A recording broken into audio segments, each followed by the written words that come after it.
그래서 이제 물가 상승 부분보다 더 오른 부분을 제가 말씀드리는 거예요. 물가 상승 부분보다 더 오른 부분을 초과 수요가 초과 그 금액이 있었느냐, 그걸 따지는 거죠.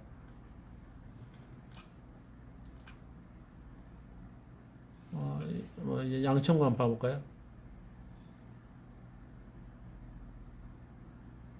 양천구도 인구가 줄었네, 보니까. 양천구도 인구가 줄었습니다. 세대수도 줄고, 그죠? 이제 그 다음에 세대 인구, 이제 이렇게 다 하방으로 간 경우가 많이 드문데, 어째 다 하방으로 갔죠, 하방으로. 인구가. 근데 이제 이런 수요는 이제 뭐냐면은, 인구수 세대수 줄는 경우는, 보통 이제 재건축 때문에, 멸실이 되는 경우도 있습니다. 멸실이 되고 하는 경우도 있고, 여러 가지 이유가 있는데, 어찌됐든, 멸실되면 또 새로 생기는 것도 있거든요. 그러면 결론은, 어쨌든 인구가 줄었다는 것은, 그래도, 어느 지역보다는 가격이 덜하다, 이 말이죠. 근데, 양천군 딱 두 개가 나눠져, 도시가. 여기는 신도시하고 구도시가 딱 나눠지거든요. 구도시는 변화가 없을 수가 있었는데, 신도시는 재건축 때문에 또 타고 들어간 것도 있습니다. 그래서, 보시는 게, 어떤 하나의 현상, 이제 이것만 가지고도 또 판단할 수가 없어요. 그래서 여러 가지 복합적으로 판단해서 최종적으로 결론을 내려야 된다는 건데, 어쨌든 제가 여기서 말하고자 하는 것은 이 그래프가 우하향보다는 우상향으로 가는 동네를 선점을 해라. 제가 꼭 그 말씀을 드리고 싶어서 제가 이 차트 이걸 보여드리는 거예요. 송파구도 거의 밀리지 않고 거의 지금 밀리지 않고 쭉 갔던 곳이고요. 거의 안 밀렸으면 송파구도 인구 세대수 안 밀렸어요. 한번 또 어디 강남 한번 봐볼까? 강남이 안 보이네. 강남구 여기 있다.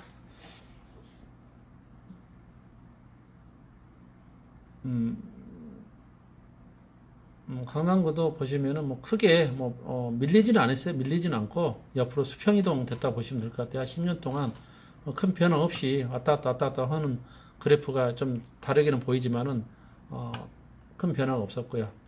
자, 예를 들어서 강주 어떤 하는 구를 한번 찍어볼까요? 예를 들어서 남구, 북구를 한번 찍어볼게요.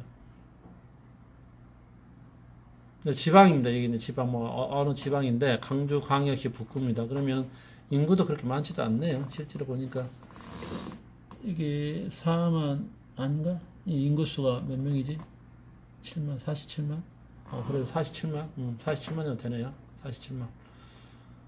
그럼 적은 건 아니네. 47만이면은, 자, 47만인데, 인구는 줄었는데, 세대수는 늘어났어요.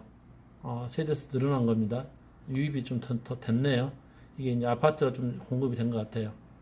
그러면 늘어났고, 같은 지역에서, 예를 들어서,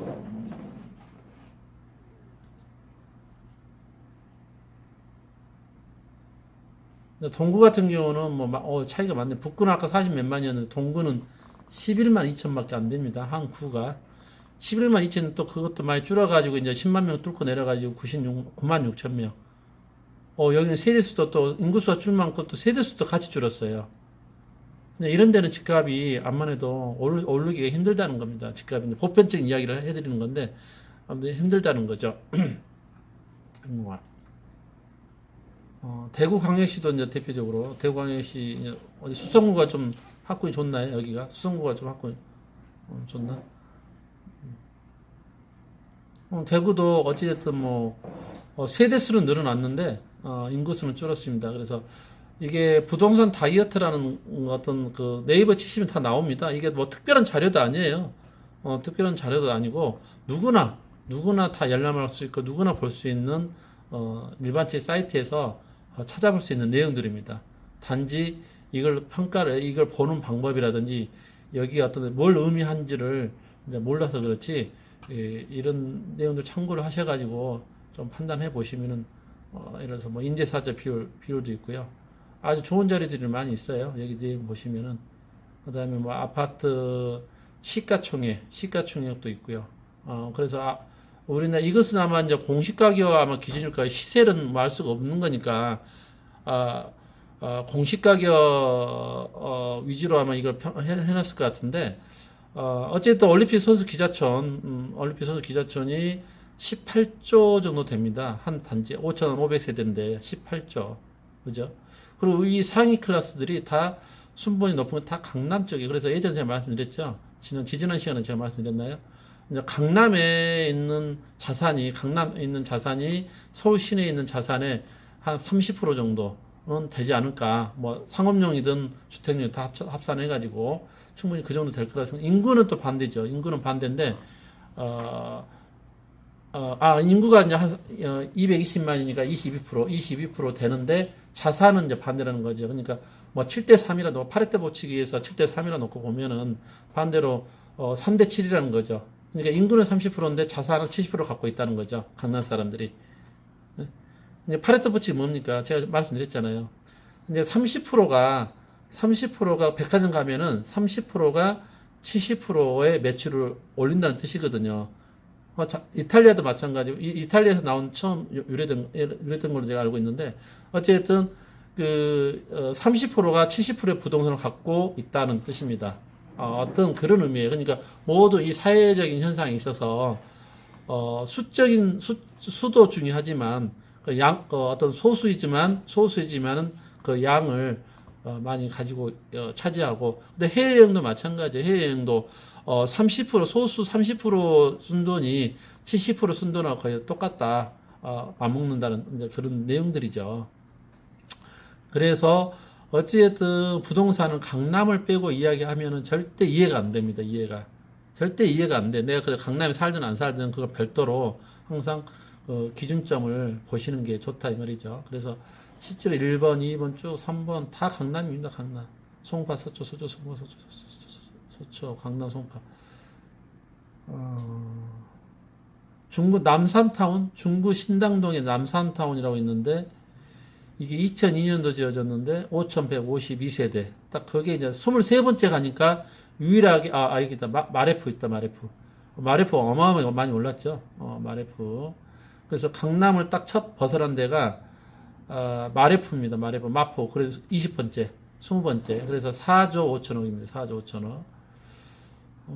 아크로 리버도 그렇잖아요. 단지 1600세대밖에 안 되는데도 불구하고 4.4조가 넘습니다. 1600세대인데. 아크로 리버. 강남, 반포동. 아크로 리버 파크가 이제 삼형제가 있죠. 삼형제. 반포에 하나 있고, 잠원동에 하나 있고, 흑석동에 하나 있죠. 리버 들어가면 좋은 것 같아요. 리버 들어가면. 강 들어가면 좋다는 거죠. 강 들어가면은. 그래서 어떻게 보면은 예를 들어서 하나 비교를 해드릴까요? 안양에 있는 뭐 메가트리아 레미안 메가트리아 47번 이걸 좀 크게 보여드릴게요. 아니 보이시죠? 잠깐만.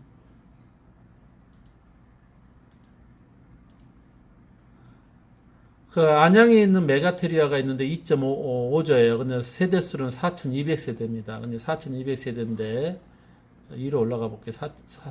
다시 한번 볼까요? 2.5조. 2.5, 4,000세대, 2.5. 올림픽 해밀리타운이 4,000 거의 없는데 6.3입니다. 그러니까 2.5, 2배 한 반 정도 되죠. 2배 반. 그 다음에 반포주공 1단지가 3,560, 4,000세대 가까이 되는데 11조입니다. 그러니까 아까 안양하고 비교했을 때 2.5, 4배 정도 차이가 나죠. 물론 약간 뭐 이제 좀 계략적으로 설명한 겁니다. 그러니까 그만큼 차이가 4배 정도 차이가 나죠. 그러니까 그만큼 차이가 있다는 소리죠. 그래서 강남 아파트 하나 팔면은 약간 수도권으로 가면은 한 두세 채 사고 저 지방으로 가면은 7, 8채 산다는 말이죠.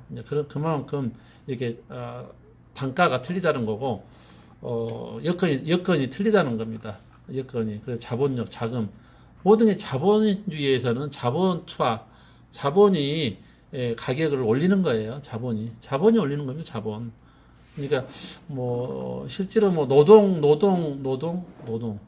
노동도 물론 중요하지만, 자본도 무시 못 합니다. 그래서, 기업이 오늘 나왔죠. 180조를 그러니까, 하겠다. 그러니까 자본 투자를 해야만이 또 계속 발전이 있는 거예요.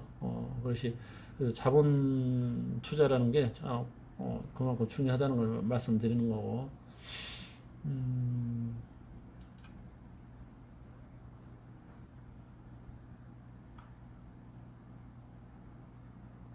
이건 설명해 드렸고, 시가총액 설명해 드렸고, 아파트 월세 수익률, 이것은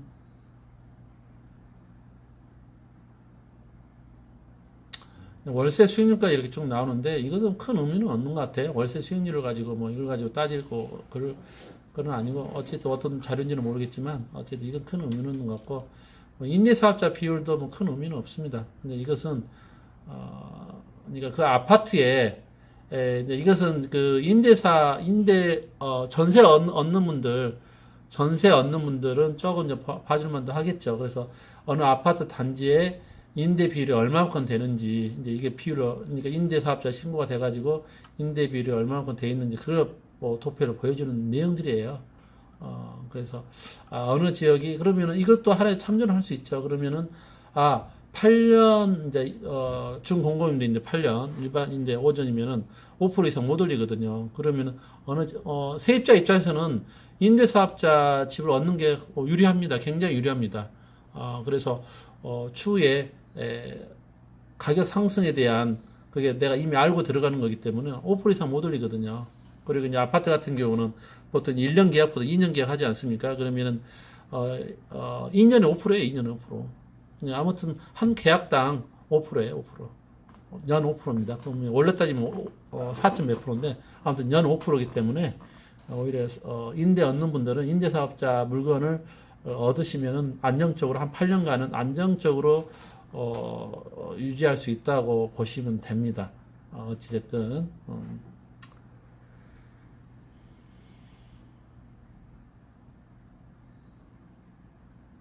다시 이제 좀 들어와가지고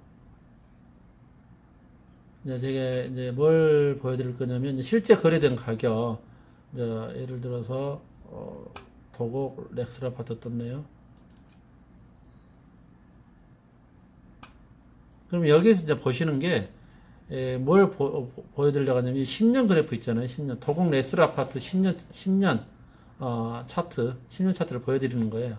이게 이제 제가 이제 다음 시간에, 이것 때문에 안 보이는구나.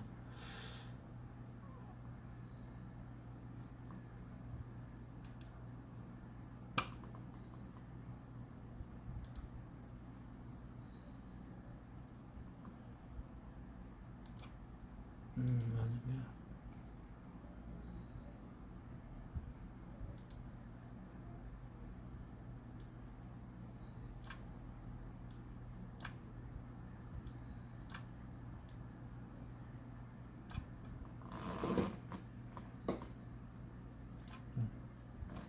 이 밑으로 보낼 거야.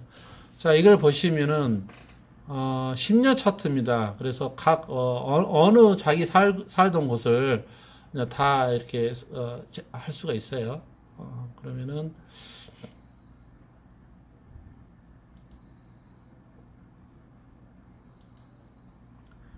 2008년도 딱 10년 전입니다. 10년 전에 이 아파트가, 여기서 보면 자료로 본다 하면은 한 14 가까이 이제 됐던 곳이죠. 됐는데 아마 지겨울 정도 옆으로 이렇게 행보를 해왔던 거죠. 이렇게 행보해 왔죠. 불과 한 17년, 8년, 한 9년 정도 행보를 해야죠. 아마 지겨울 겁니다. 이렇게 해서 오르락 떨어지고 뭐 이렇게 하고 아무도 지겨울 정도 이렇게 온 거죠. 근데 어디서 큰 상승이 일어납니까? 2017년도에 탁탁탁 튀지 않습니까? 여기서 딱 튀었죠. 여기까지. 불과 이게 튀는 시간이, 제가 말씀드리잖아요. 튀는 시간이 이렇게 많은 시간을, 많은 기회를 주지는 않습니다. 그러니까, 금방 튄단 말이에요. 그럼 14 이런 가격에서, 아니, 여기서만, 예를 들어서, 여기서 잡은 사람, 그러면 15년, 16년이니까, 15년 말에 잡았던 사람들, 한, 얼추 보니까 그림상을 보면은, 한 12억, 11억도 됐겠네요. 10억도 된 사람도 있었겠네요. 그러면 여기서 딱 이 구간이거든요. 이 구간. 딱 19억까지 올라가지 않습니까? 그러니까 이 구간이거든요. 근데 이런 구간들을 놓치시면 안 된다는 거죠. 이런 구간을 놓치시면은. 근데 이 사람들 여기서 이렇게 정리했던 사람들은 얼마나 지금 만약에 지금 한다면은 좀 땅을 치고 후회를 할 거 아닙니까? 그죠? 그러니까 이게 투자라는 게 그래요. 투자라는 이런 시간이 있었기 때문에 이게 이 상승이 있었던 거라고 생각하시면 됩니다. 과거에 이런 시간이 없었다면은 절대 이런 상승이 나올 수가 없어요. 나올 수가. 왜 그러냐면은 10년 동안 물가가 그러니까 이 당시에 예를 들어 10억이라 합시다. 여기 10억. 10억인데 자, 여기서 10억은 싸게 보인다 그랬잖아요. 똑같은 10억인데 물가가 많이 올랐다니까요. 물가가 많이 올르고 근로소득도 많이 오르고 하니까 이때 10억은 비싸게 보였는데 자, 10년이 된 시점, 10년이 다 되는 시점에 이 시점에는 10억이 싸게 보이니까 그래? 그냥 사자. 싸다야. 싸다. 이제 이런 개념들이 들어와준다는 거죠. 그죠? 그래서 이제 이런 부분들을 제가 이제 다음 시간에 실제로 오늘 방에 이제 참여를 하신 분들이 뭐 자기 집에 대해서 이렇게 뭐 보내주시면은 제가 그걸 보고 또 설명을 해드리겠습니다. 그래서 다음 시간에 이 부분은 설명하는 걸로 하고 아무튼 이런 내용들을 좀 알고 가시는 게 그래도 부동산을 기본을 좀 따라잡지 않느냐 그렇게 생각됩니다. 네, 다음 주 목요일 날 9시에서 10시 1시간입니다. 다음 주 목요일 날 또 찾아뵙겠습니다. 네, 감사합니다.